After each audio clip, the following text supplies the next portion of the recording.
자, 우리 사사 이야기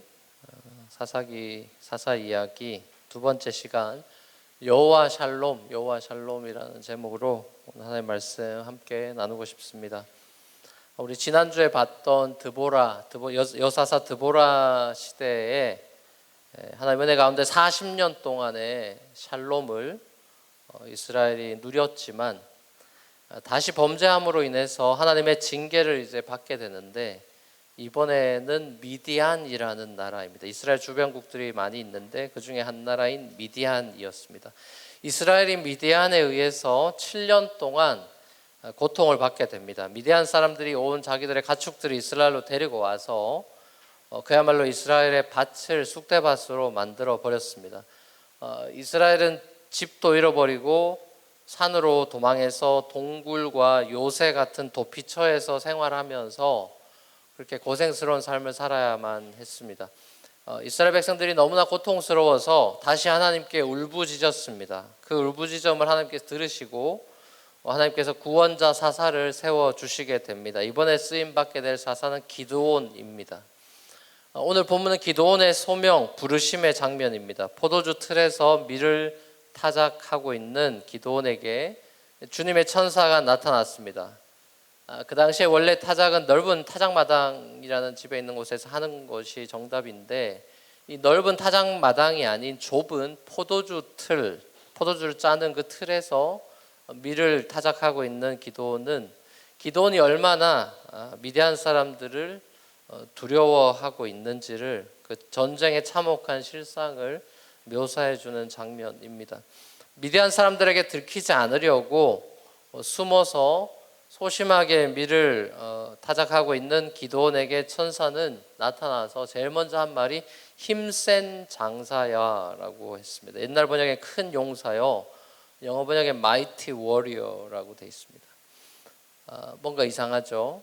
소심하고 겁 많은 기드온과 mighty warrior는 전혀 어울리지 않는 말이죠. 이것은 마치 믿음이 늘 흔들리고 갈팡질팡하는 베드로를 갈릴리 호수에서 처음 만났을 때 그 이름을, 네 이름을 내가 이제 시몬이 아니라 베드로라고 피러 게바라 하리라, 반석이라고 부르신 것과 비슷한 것 같습니다. 그러니까 하나님의 시선은 어제나 오늘에만 고정되어 있지 않고 언제나 미래까지 현재형으로 보시고 계시죠. 반석으로 변화될 베드로, 마이티 워리어로 변화될 기드온을 미리 보시고 그렇게 불러주신 것이겠죠. 힘센 용사여라고 부른 후에 나오는 주님께서 너와 함께 계신다, 우리가 흔히 하는 말로 임마누엘.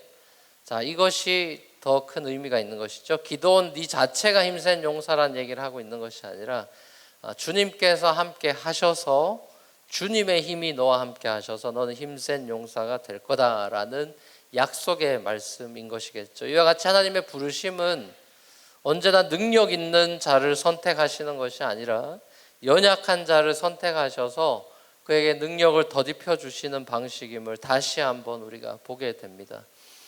천사의 이 나타남에 어리둥절한 기드온이 이 두 말이 다 이해되지 않았습니다. 힘센 장사야도 이해가 되지 않고 주님께서 너와 함께 하신다라는 천사의 두 마디 말이 다 이해가 되지 않았어요. 자기 자신이 힘센 용사도 아닐 뿐더러 주님께서 자기와 함께 하신다는 사실도 믿을 수 없었습니다. 기드온의 천사를 향한 질문, 그 질문은 바로 그 당시 모든 이스라엘 백성들이 하고 싶었던 질문을 사실상 기드온이 대표적으로 질문한 셈이 됩니다. 주님께서 우리와 함께 하신다면서 왜 우리 이렇게 고생해야 되는 겁니까? 하나님께서 우리와 함께 하신다면서 우리는 왜 이렇게 고통을 받아야 되는 거죠? 우리 조상들한테는 놀라운 기적을 베푸셔서 우리 백성을 이집트에서 출애굽시켰다고 선조들한테 들었는데, 그 기적들은 지금 다 어디 간 겁니까? 지금은 주님께서 심지어 우리를 버리시기까지 하셔서 우리가 미디안 사람의 손에 이렇게 고통받고 있습니다. 자, 이 질문은 사실 기드온만의 질문은 아니겠죠. 저와 여러분들의 질문 같습니다. 주님이 나와 함께 하신다고 설교나 큐티나 순모임에서 자주 듣는데 정말 저와 여러분들의 반응은 많은 경우 정말 주님이 나와 함께 하시나요? 주님이 나와 함께 하시는데 내 삶이 왜 이렇게 힘들죠? 결혼 문제, 신분 문제, 뭐 직장에서 겪는 고통, 재정적인 어려움, 뭐 가정에 결혼하신 분들은 가정적인 어려움 등등 주님께서 나와 함께 하시는데 내 삶은 왜 이렇게 나아지지 않고 힘들죠? 라는 그런 질문이 기도원만의 질문은 아닌 것 같습니다. 다른 사람들은 예수 믿고 복 받았다는데 왜 저는 대단한 복 아니라 평범한 복도 못 누리는 것 같습니까? 옛날에는 하나님께서 기적을 많이 베풀어 주셨다는데 요즘은 왜 그런 기적 보기가 어려운 거죠? 우리가 살아가면서 이런 질문들을 심심치 않게 하게 됩니다. 기도원처럼 어쩌면 우리도 좁은 그 포도주 틀 안에 갇혀 있고 자신의 생존의 문제 안에 갇혀서 살아가죠.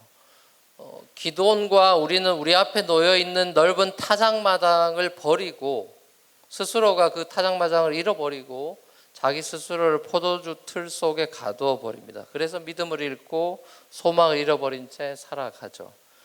처절한 생존의 현실에서 신자들은 스스로를 넓은 타작마당의 세상이 아니라 좁은 포도주 틀의 세상 속에 자기 자신을 가두어 버립니다.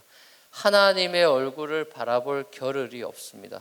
숨 쉬고 사는 것 자체가 고통일 때가 있습니다.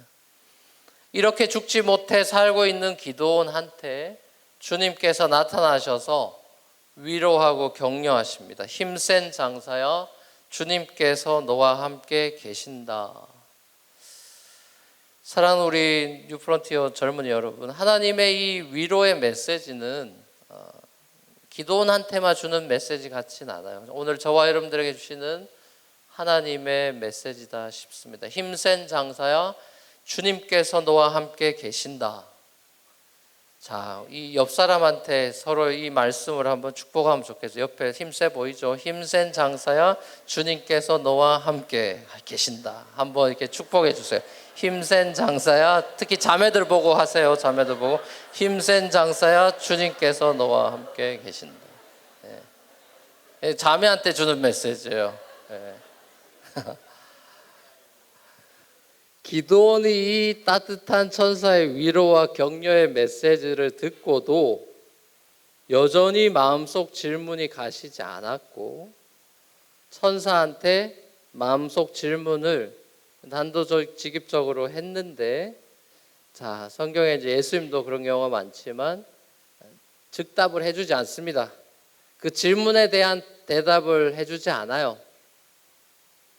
이 고통, 우리 왜 이렇게 고통당한 겁니까? 뭐 이런 얘기 할 때 대답을 해주지 않고 천사가 딴 얘기합니다. 뭐라고 얘기하냐면은 누군가 너를 구원해 주기를 기다리지 말고, 누군가 네 삶을 변화시켜 주기를 기다리지 말고, 누군가 너한테 소망을 불어넣어 주기를 기다리지 말고 네가 구원과 변화의 주인공이 되라. 네가 이스라엘 구원해라. 이렇게 황당한 도전을 합니다. 기도원의 질문에 대한 대답이 아니고 더 황당한 말을 하는 것이죠. 기도원 입장에서는 아니 내가 지금 할 수 없으니까 지금 타작마당이 아니라 좁은 틀 안에 갇혀서 살아가는 건데 지금 내 인생 하나도 구원 못하는데 누구를 구원하라는 겁니까? 기도원은 이제 이해가 더 안 되는 거죠. 점점 더. 그러면서 이제 계속 이제 자기 자신을 항변합니다. 저는 므낫세 지파 중에서도 제일 약한 가문 사람이고 우리 아버지 집에서도 제가 막내입니다. 근데 제가 어떻게, 옛날에는 막내나 어린애들은 이렇게 잘, 애들은 가라 이런 시절이죠. 그러니까 이게 취급도 안 하는, 뭐 다윗도 막내였고 그러지 않습니까? 그러니까 저는 아예 이렇게 별로 숫자에 이렇게 어른들 눈에 들고 그런 사람도 아닙니다. 근데 저 같은 게 무슨 미디안 손에서 이스라엘을 구원, 가문도 아니고 지파도 아니고 이스라엘을 미디안 손에서 구원하라니 이게 말이나 됩니까? 자, 그러니까 이제 주님께서 한 번 더 강조하시죠. 이제 보통 이제 이게 하나의 패턴이죠. 한 번 더 얘기할 때 내가 너와 함께 해라는 걸 할 때 이제 반드시라는 단어가 이제 반드시 들어가죠. 내가 반드시 너와 함께 있을 것이다. 네가 미디안 사람들을 한 사람 쳐부수듯이 쳐부술 거다. 자, 그러니까 이제 이 기드온이 자꾸 이렇게 똑같은 얘기를 하니까 한번 믿어볼까 싶어가지고 오케이, 그럼 뭐 저를 좋게 봐주셨다니까 고맙네요 이러면서, 그러면은 그 말씀을 지금 하시는 분이 진짜 주님이 맞다는 거를 증거로 좀 보여주십시오. 사인을 보여주세요. 이렇게 이제 갖다 드미는데, 제가 예물 갖고 올 때까지 딱 여기 계세요 이러면서 상수리 나무에서 다시 만나기로 하고 갔다 옵니다. 기드온이 이제 달려가가지고 염소고기를 이제 염소 잡아가지고 이제 뭐 요리를 하고, 또 밀가루로 빵도 만들어가지고 누룩 없는 빵을 만들어서 이제 가져왔습니다. 그래서 상수리 나무에 있는 천사한테 줬어요. 그 바위 위에 고기랑 빵이랑 딱 얹어놨습니다. 그리고 이제 천사가 거기에다가 지팡이를 딱 바위에 대니까 불이 나와가지고 이 염소 고기랑 빵이 베이크가 되기 시작해요. 베이크가 되고 이제 지지직 이제 고기가 구워지기 시작해요. 기드온이 그거 딱 그 장면을 딱 보더니 이 진짜 천사가 많구나. 그냥 지팡이 돼서 불을 낼 수가 없잖아요. 그러니까 이게 기적이 일어난 걸 보고 이게 진짜 주님의 천사가 맞구나 싶어가지고 큰일 났다. 이게 하나님 보고 천사 보면 죽는 건데 이렇게 생각하고 벌벌 떠니까 주님께서 기드온한테 안심하라고, 두려워하지 말아라고, 너 안 죽는다 이렇게 안심시켜주고, 그래서 기드온이 그 자리에서 상수리 나무 거기에서, 원래 이제 자기 기드온 아버지나 부모들이 거기서, 동네 사람들이 거기서 이제 바알 제사 드리는 장소가 상수리 나무죠. 그 기드온 집안이 다 이 제대로 예수 안 믿는 우상 숭배하는 집이죠. 하나님 경외하지 않는 집인데, 거기 원래는 바알한테 제단을 쌓던 그곳에 주님께 제단을 쌓고 그 제단의 이름을 여호와 샬롬이라고, 여호와는 나의 평화라는 이름을 붙이고 이렇게 불러오게 되었습니다. 자, 기드온의 이 부르심 소명의 장면은 마치 출애굽의 이제 그 부르심과 소명을 받을 때 모세를 연상시키죠. 딱 이제 사람 죽이고 40년 동안 광야에서 실패한 인생처럼 살아가던 모세한테 하나님 나타나셔서 불도 거기 나오고 그러죠. 떨기나무 가운데 불 붙고 막 그런 거 나오잖아요. 너를 통해 출애굽을 감행하겠다. 하나님이 이렇게 정말 믿기 어려운 말씀을 하셨죠. 그때 모세도 이게 말이 안 되니까 여러 번 빼고, 그러면 사인 보여달라 이런 하는 장면들이 거의 이 기드온하고 패턴이 비슷해요.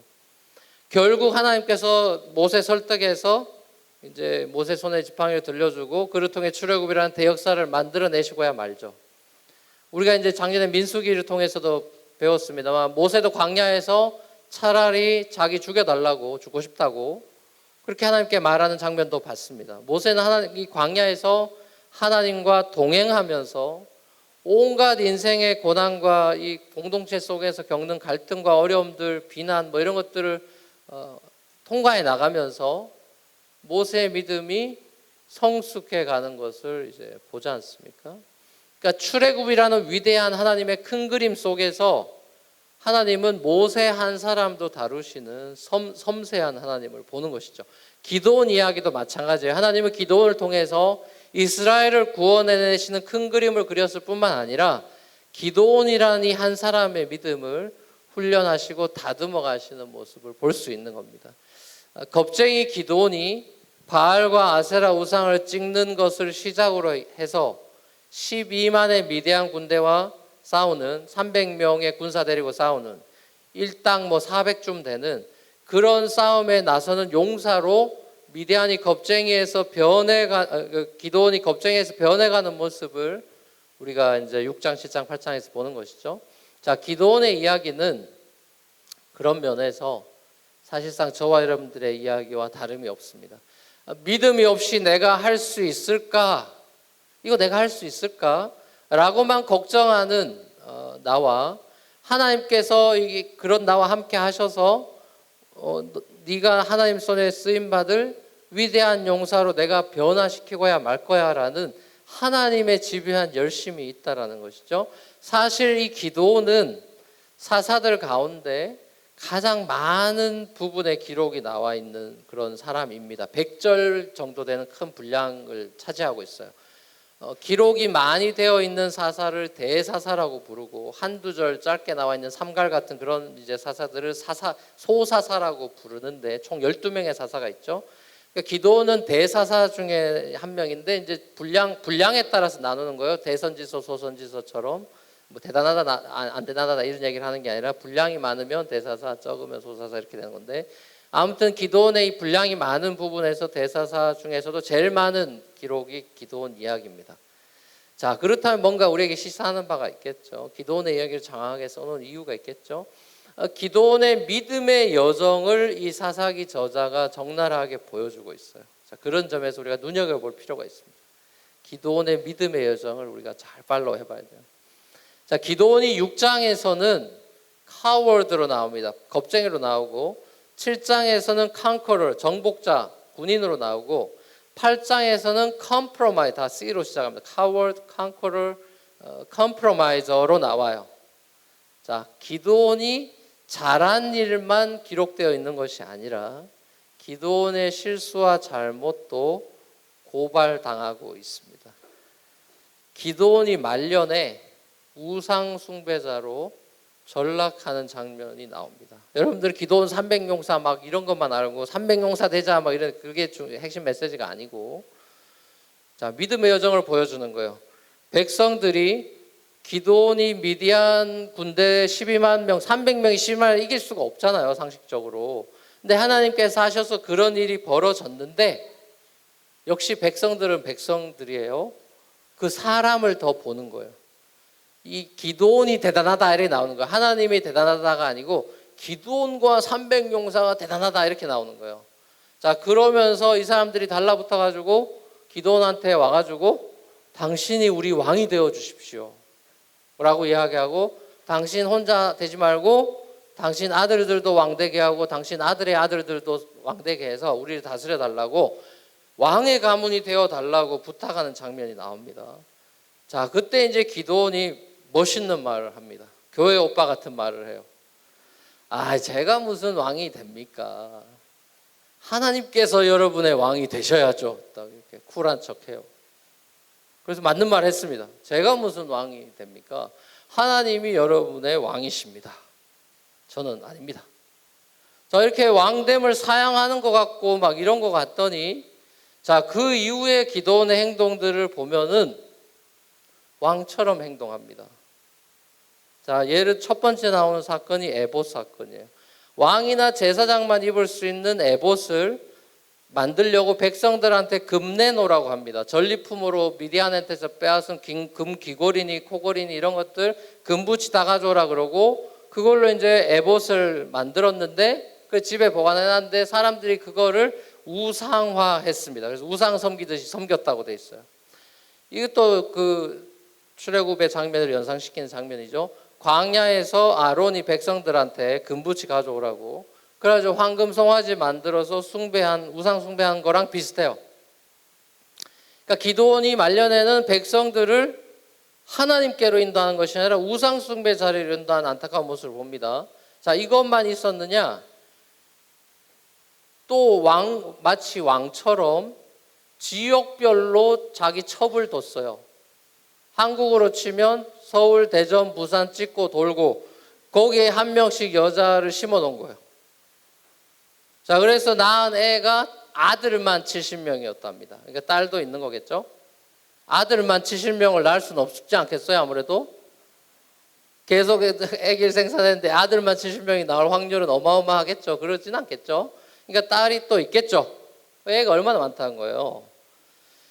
여러 명의 첩을 두고, 이거 왕이나 하는 짓을 한 겁니다. 자기 왕 아니라 그래 놓고 첩 두고, 그리고 심지어 그 첩의 아들 중에 애 하나 이름을 지을 때 애 이름을 아비멜렉이라고 짓습니다. 아비멜렉은 멜헤크가 이제 왕이란 뜻인데, 그러니까 나의 아버지는 왕이다 이런 말이에요. 아들의 이름이 우리 아버지 왕이다, 이거 쉽게 말하면. 그러니까 자기 아들의 이름에도 자기가 왕 아니라 그러더니 왕이라고 집어넣는 장면을 보죠.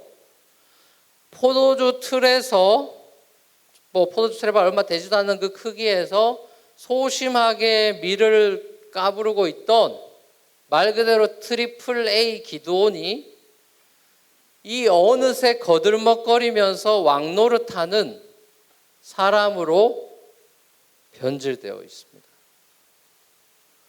자, 결국 그 아들 아비멜렉이 사고를 치죠. 그 사고는 to be continue 다음 주에 사고 쳐요. 자, 결국에는 그때 왕이 없었으므로 각자 소견에 옳은 대로 행하였더라. 이게 사사기의 핵심 구절이고 마지막 엔딩 구절인데, 그때 사사시대에 왕이 없으므로 각자 소견에 옳은 대로 행하였더라. 이게 사사기 전체를 랩업하는 핵심 메시지인데, 자, 이 말씀이 사사 기드온한테도 그대로 적용되는 것을 보고 나중에 우리가 보게 될 삼손이나 이런 사람들한테도 다 적용이 돼요. 결국 사사기 저자는 기드온과 300용사를 높이고 우리 300용사 되자, 기드온처럼 하자, 이건 아예 관심이 없고 그 얘기하고 있는 건 절대로 아니고요. 기드온을 높일 목적으로 기드온의 소명이나 전쟁이나 그의 라이프 스토리를 소개하고 있는 것이 절대로 아니죠. 왜 이런 거 써놨냐? 그 엔딩에 이렇게 이상하게 된 거 이런 거 왜 써놓느냐? 왜 그것이 알고 싶다에 막 나와가지고 난리가 나느냐? 그냥 좋을 때 끝나지. 그럼 얼마나 좋겠어요. 현실은 그렇지 않다는 거예요, 여러분. 현실은 그렇지 않죠. 여러분, 이 성경을 이런 거 할 때 여러분들이 정말 정신을 번쩍 들어야 되는 거예요. 기드온 아니라 기드온 할아버지라도 소용이 없는 거예요. 이 우상을 섬기는 쪽으로 다시 돌아가는 이 마음이 사람들에게 있다.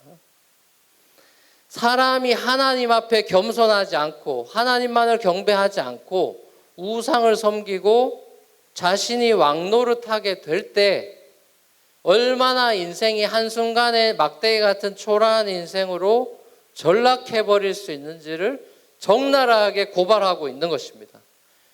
결국 하나님께 예배하면서 하나님께 제단을 쌓으면서 그 우상숭배 자리에 제단을 쌓고 다음날 우상숭배 다 깨뜨리도 하고 그런 용맹스럽고 믿음의 행동들을 표현했던 기드온, 여호와 샬롬, 여호와가 나의 평화다라고 신앙을 고백하면서 신앙이 시작되었던 기드온의 믿음의 여정은 대승을 거둔 큰 승리, 짜릿한 승리 이후에 오히려 변질이 돼서 여호와 샬롬이 아니라 기드온 샬롬이 되는, 주님이 나의 평화가 아니라 내가 내 삶의 주인이요 내가 평화를 만들어낼 수 있는 우상 숭배자로 전락해 버리고 마는 비극적인 이야기로 끝이 나는 기드온 이야기를 보는 것입니다. 자, 기드온은 함께 하신 하나님을 믿고 의지하고 그를 예배함으로써 하나님과의 관계가 이제 우상 숭배자에서 하나님과의 관계가 회복되는 여호와 샬롬으로 돌아왔죠. 그래서 하나님께 쓰임 받는 용사가 됐어요. 그 기드온이 잘해서 된 게 아니라니까요. 기드온이 대단한 사람이라서 된 게 아니고 하나님의 은혜로 하나님의 스토리를 써내려가는 사서로 부름받아서 쓰임을 받았어요.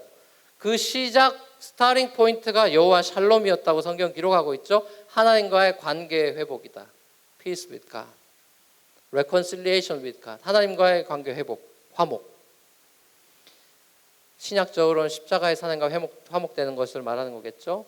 자, 그동안의 우상에서 무릎 꿇고 세속적인 삶을 살고 바알 쳐다보고 살아가고 하나님과 바알 왔다 갔다 하고 이스라엘 사람 하나님의 자녀라는 정체성을 잃어버리고 그렇게 가난화되어 살아가던 삶을 뒤로하고 이제 하나님 앞에 제단 쌓으면서 여호와 샬롬을 맛보면서 이제 두려움 없는 삶으로 용사 같은 삶으로 막 싸우러 나가는 이런 사람이 되었고 하고 난리가 났는데 막 아세라 목상 바알 다 때려 부수간 이런 사람이 됐는데 그 소심하던 사람이, 그러나 그가 다시 하나님의 사역의 성공에 취해서 자기가 잘난 줄 알았을 때, 자기가 뭐 대단한 용사나 진짜 된 줄 알았을 때, 하나님의 은혜를 잊어버렸을 때 자기가 자기 삶에 다시 왕이 되고 주인이 돼서 하나님 잊어버리고 자기 하고 싶은 대로 살아가는 변질된 기드온을 보는 것입니다.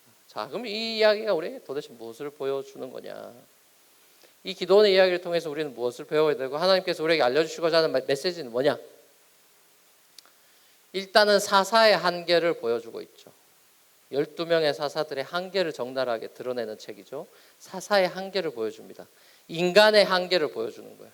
인간이 이거밖에 안 되는 애들이라고. 사람이 스스로 여호와 샬롬을 만들어낼 수도 없고 지켜낼 수도 없다. 40년 평안이 있다 해도 그 40년 평안은 영원하지 않다. 사사가 만들어내는 평안은 한계가 있고, 자, 그 한계점은 뭐죠? 우상 숭배다. 죄가 샬롬을 깬다. 이걸 이제 보여주는 것이고, 결국 인간의 내면에 늘 도사리고 있는 죄의 문제, 자기 자신의 영광을 추구하는 결국 우상 숭배가 죄의 핵심이니까 존 켈빈이 이야기한 대로 인간은 끊임없이 마음에서 우상을 찍어내는 아이돌 팩토리니까 이 문제가 해결되지 않고는 샬롬은 있을 수 없다.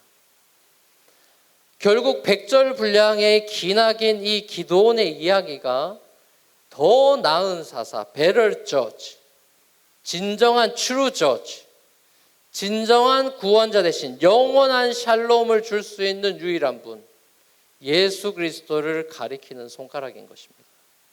하나님께서는 우상 숭배와 이 죄에 찌들어 있는 저와 여러분들이, 그래서 하나님과 단절된 저와 여러분들이 다시 하나님과 화목될 수 있게 하시기 위해서 여호와 샬롬을 위해서 당신의 아들 예수 그리스도를 평강의 왕으로 이 땅에 보내주신 거죠. 우리 마음속에 있는 죄와 우상들을 다 없애고 우리 죄를 씻어줄 수 있는 유일한 구원자 되신 예수 그리스도의 십자가의 은혜가 아니면 우리 인생은 기도원 할아버지라도 다 소용없다. 우상 숭배자에 불과하다는 것을 이 기도원 이야기는 다시 한번 우리에게 보여주고 있는 것입니다. 이것은 기도원만의 문제가 아니라 우리의 문제이고 이스라엘만의 문제가 아니라 우리의 실존인 것이죠.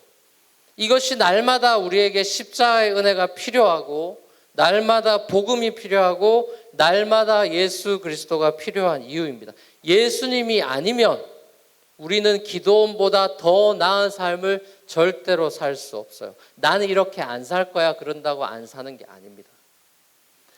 임마누엘로 이 땅에 오신 우리와 나와 함께 하시는 God with us, 그 하나님의 본체이신 예수 그리스도의 은혜가 아니고서는 우리는 우상을 버리고 하나님만 경배하는 삶을 살 수가 없어요. 그게 되면 예수님이 오실 이유가 없죠.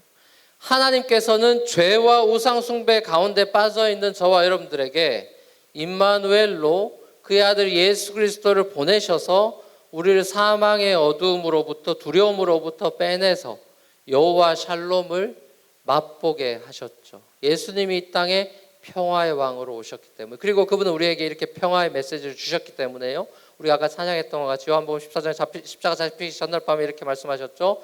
평안을 너에게 끼치노니 곧 나의 평안을 너에게 주노라.